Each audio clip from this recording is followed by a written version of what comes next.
Hi everyone, this is Ray with the education team from Swirlydoos Kit Club, and today I'm going to be sharing with you my project that I'm making using the October 2014 project kit, and that is the Calligraphy Wall Scroll Technique Kit. So to get started with my scrolls, in the kit you get 4 dowels, and they're almost 12 inches. Almost. But for the project I had in mind, it's a little too big for me. So I took one of the dowels and I cut it down. And I did that simply by measuring how much I wanted this to stick out. And I took my timmies and I just made a straight line. And then when it got to a certain point, it was kind of thin and I broke it off. So that's that part right there. And so the first thing I'm going to do is I'm going to attach my finials with glue and I'm going to color this. And I'm going to color it with some Distress Stain and Vintage Photo just to give it that darker look. And then I'm going to go over it using some Deco Art Metallic Luster. And this is just a wax finish. You can use Rub and Buff or Inca Gold. This is just the color that I'm going to use. So I'll do that first.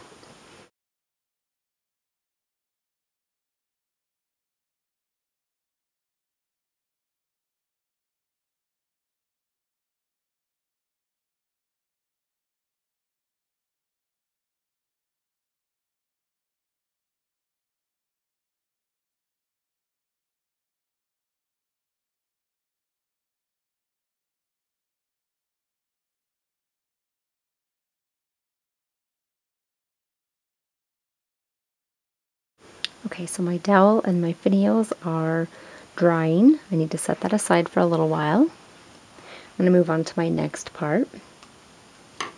In the kit, you get this pretty ornate shelf from Blue Fern Studios, and I am going to use some embossing powder on this.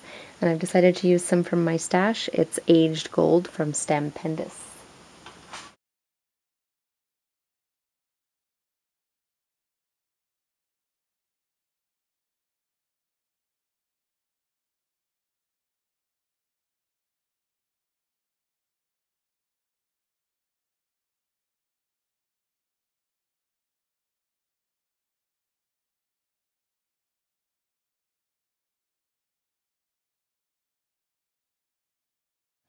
For my scroll, I want this to be around 11 inches, so I'm going to go ahead and tear this piece off, and that's going to be the piece I'm going to work with.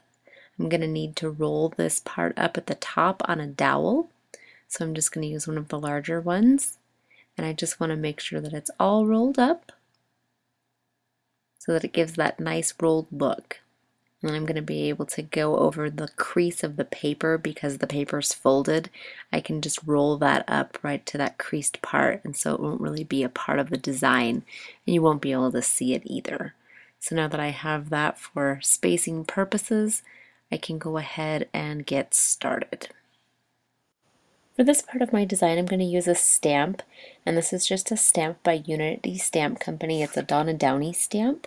And you could use any stamp that you have really that has like a face or not a face, like a Julie Netting stamp or like a Bloom Girl stamp. I don't have any of those, and this one just kind of fits my style a little better. So I wanted to put this on here so I can put my saying on there. And I just think it kind of fits with what I'm going for here. It's really pretty. Okay, so I'm going to roll this paper all the way up to this line right here.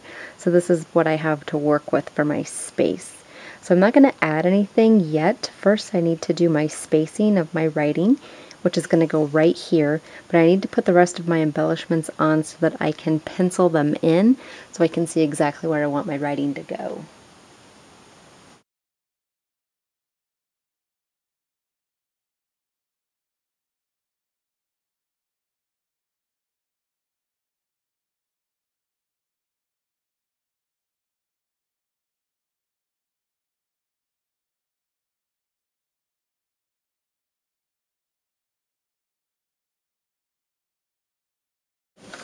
Okay, so I wrote out my lines and I'm ready to write.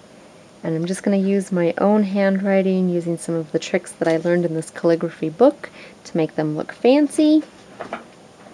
But being left-handed, this has been somewhat of a challenge for me. So hopefully it will work out. So before I get started, I'm going to go ahead and practice on this white sheet of paper a little bit.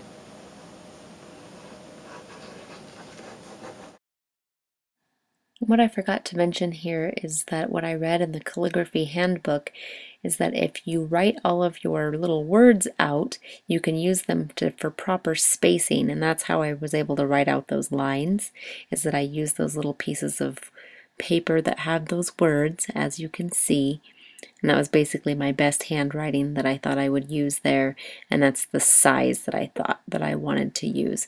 And you can see that I kind of went off the grid a little bit, making some of my new lines there. It was just kind of one of those things. It's like you would have to practice this a lot in order to get it to go perfectly, but I like what I came up with.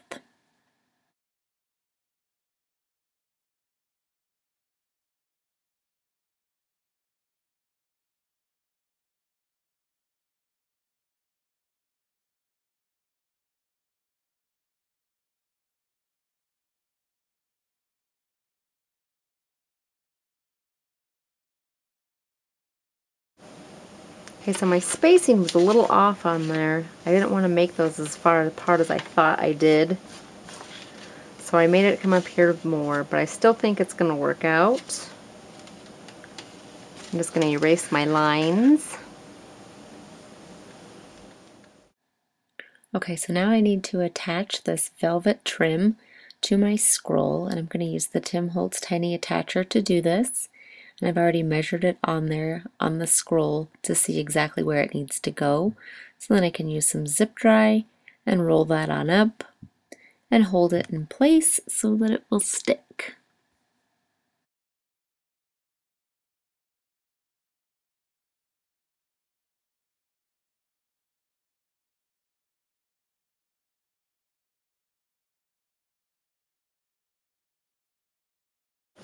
Okay, so I'm going to do some things over here. I'm not exactly sure what. I think I want to add some cheesecloth to this, and I think I need to find it, so I'm going to do that off camera.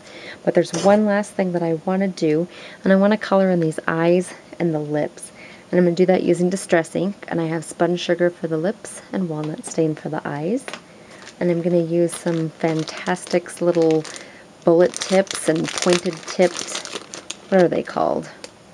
They're just tools. That's what it says. They're Fantastics.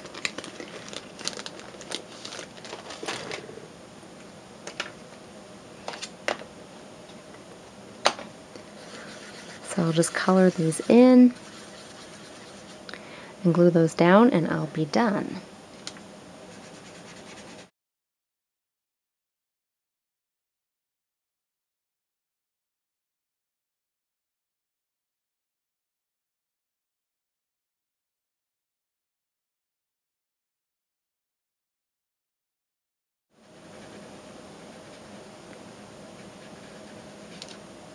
And that is my little scroll.